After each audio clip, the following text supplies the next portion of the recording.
And in the season finale, after Aemon failed to take out Rhaenyra and her dragons, he was embarrassed. So he took out his anger on a very small town called Sharp Point.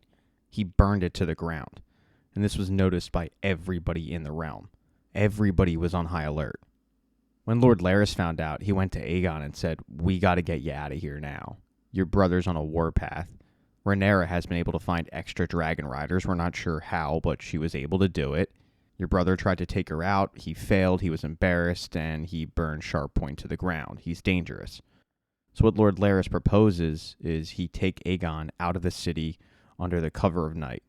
No one's going to know where exactly he went.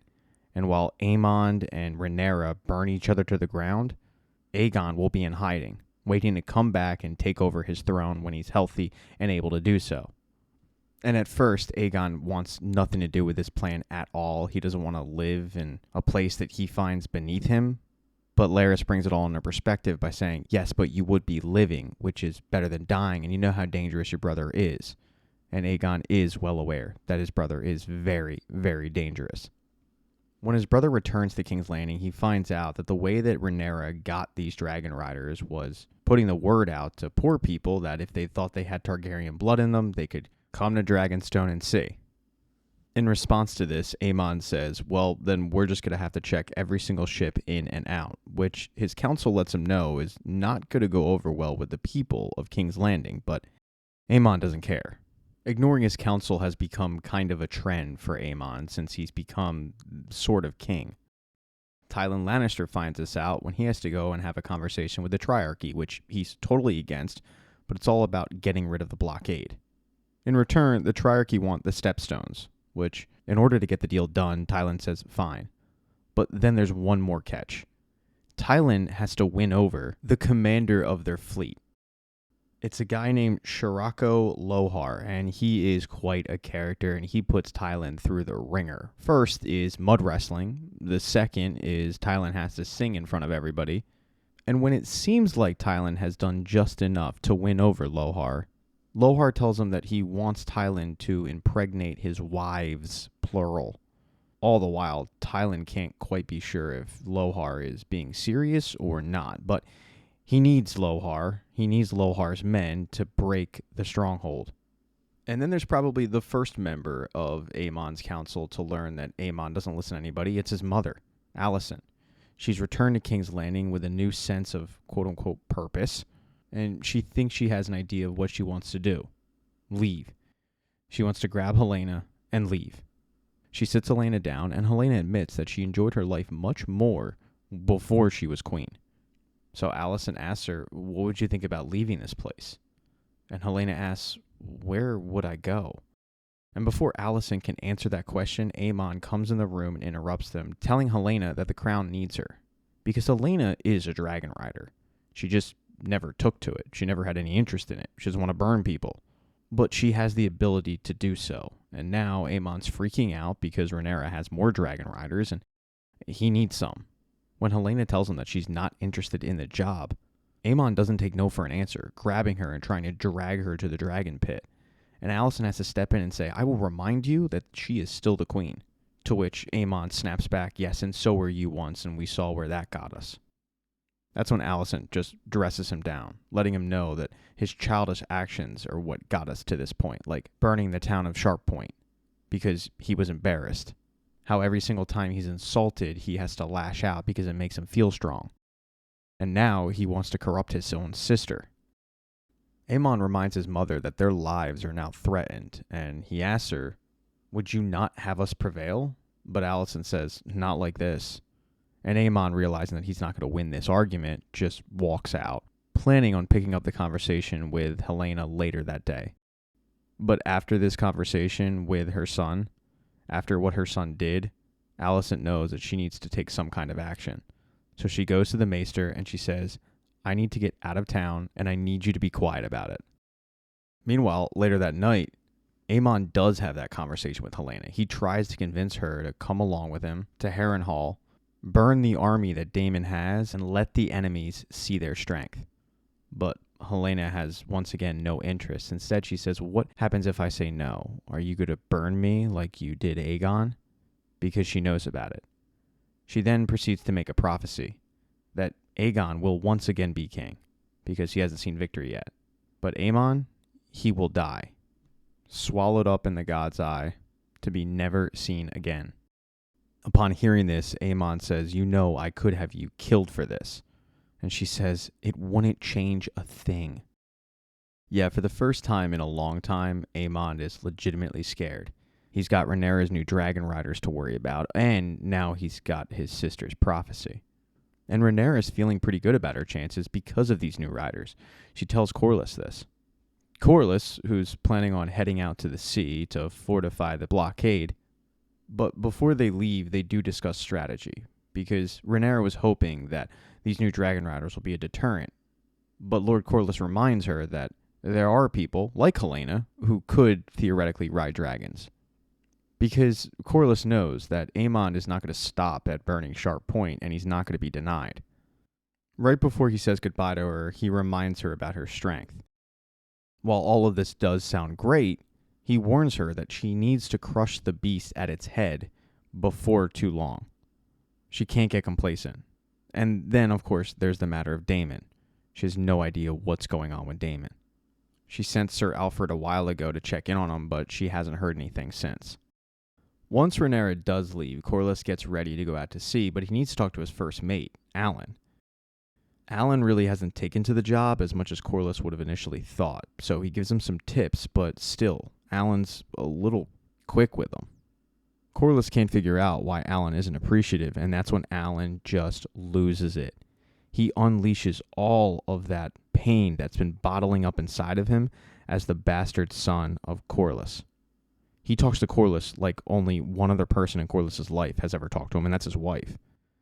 And even though Corlys orders him to stop and move on, Alan doesn't. He just lays into Corlys. He didn't want Corlys' advice, but Rhaenyra did. After heeding Corlys' advice, Rhaenyra meets with her new dragon riders that night, and she gives a toast to them.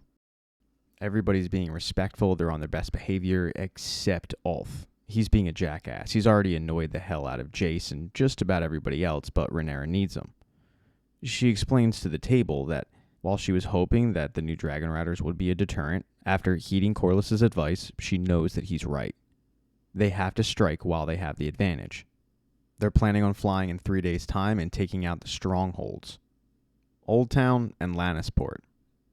As she's done delivering the news, she finally gets word from Harrenhal, but it's not from Sir Alfred. It's not even from Daemon. It's from Sir Simon Strong. Sir Alfred did arrive, but Simon Strong overheard a conversation that he thought was a little alarming. Alfred told Daemon that while he would never, ever bend the knee to Aemond or Aegon, he didn't really have a lot of faith in Rhaenyra. And if Daemon were to make a move for the throne, he would back him.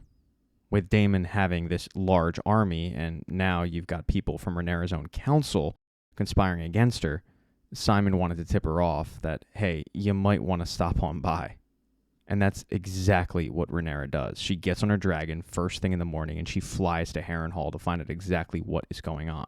And Simon meets her at the gate. When she walks in, she's blown away because the army is huge, but she doesn't know if that army is for her or if it's for Daemon. Now, up until this point, Daemon has had his eyes set on the throne, but he had a little bit of a change of heart thanks to the previous night. Alice Rivers woke him up. She brought him to the weirwood tree, and she was able to show him the future. When Daemon touched the tree, he saw everything that would happen in Game of Thrones. I'm talking three-eyed ravens. I'm talking White Walkers. He sees a blonde with a bunch of dragons. He doesn't know that it's Daenerys, but still, it's important. And then finally, he sees Rhaenyra on the throne. And Helaena tells him that you're one little piece in all of this. And that changed his line of thinking. He realized that he was one pawn in a large, large game. So when Rhaenyra shows up at Harrenhal, he doesn't argue with her. He doesn't fight with her. He bends the knee. He tells her that all these men are going to fight for her, and that he is there to make sure that she takes the throne. It's a big relief for Rhaenyra. It looks like Rhaenyra now finally has everything at her disposal to end this war. She's just got one problem. She's conflicted, because in order to end this war, she would have to spill a lot of innocent blood. She talks to Mysaria about this, and Mysaria encourages her to put a stop to the war. Yes, there will be innocent blood, but she is the rightful queen. When Rhaenyra goes to bed that night, she's thinking that she's going to wake up the next morning and get ready for battle. However, she gets interrupted that night because she has a visitor, and she's surprised. It's Alicent. Alicent now has seen the error of her ways. It was Rhaenyra who came to her earlier trying to put a stop to this war, and Alicent didn't want to hear it. And now the roles are reversed. And Rhaenyra's finding that kind of hilarious and ironic. They have a little bit of an argument, a pissing contest really, and finally Alicent gets to the reason why she showed up. She does have a plan. She tells Rhaenyra that Aemon will soon fly to join Cole in the Riverlands, and when he does, Helaena as queen will be the crown's authority. If Rhaenyra were to show up at King's Landing when that happens, Alicent guarantees that they will open the gates, they will lay down their swords, they will allow her to claim the throne. There will be no bloodshed spilled. Rhaenyra likes the idea, but there is a little bit of an issue. Aemon isn't the king, that's Aegon. So she asks, what about Aegon? And Alicent explains that Aegon is broken. He's never going to be the same again. And she's pretty sure that she could convince him to bend the knee. But that's not good enough for Rhaenyra. She screams at Alicent, you know, if I am to end this war, I must put an end to the opposition and take Aegon's head. You know this. So it's got to be a son for a son. Alicent has to ponder this for a little bit. She's conflicted. It is her son after all, but eventually she just nods and says, okay, fine. And if you're wondering what Alicent gets out of all this, she just wants to take her and Helaena and get out. She's done with the wars. She's done with royalty. She's done with petty fighting. She's just done. There's one little issue with Alicent's plan. She was unaware of the fact that Aegon was not in King's Landing. After thinking on it, he took Lord Larys' advice, and he and Lord Larys were already in a wagon sneaking out of the kingdom. But either way, the next morning, Alicent heads back to King's Landing. Everybody prepares for battle. And we even get an update on some minor players, like Rhaena. Looking for a bigger purpose, she thinks she found it. She found a dragon. Oh, and Otto Hightower, he's locked up, but we don't know by whom.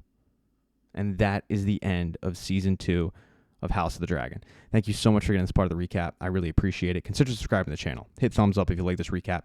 Smash that thumbs down button if you thought it sucked. Do me a favor. If I mess something up in the comment section, make sure to be really, really rude and snarky about it and put something like, LOL, did you even watch the show? No, I didn't. I guessed all of this stuff. Obviously, being a little tongue-in-cheek here, be nice in the comment section, all right? Just move on or, I don't know, hit thumbs down or something. Oh, and buy like a shirt or a mug or something. But just know, I do appreciate you getting this far into the recap.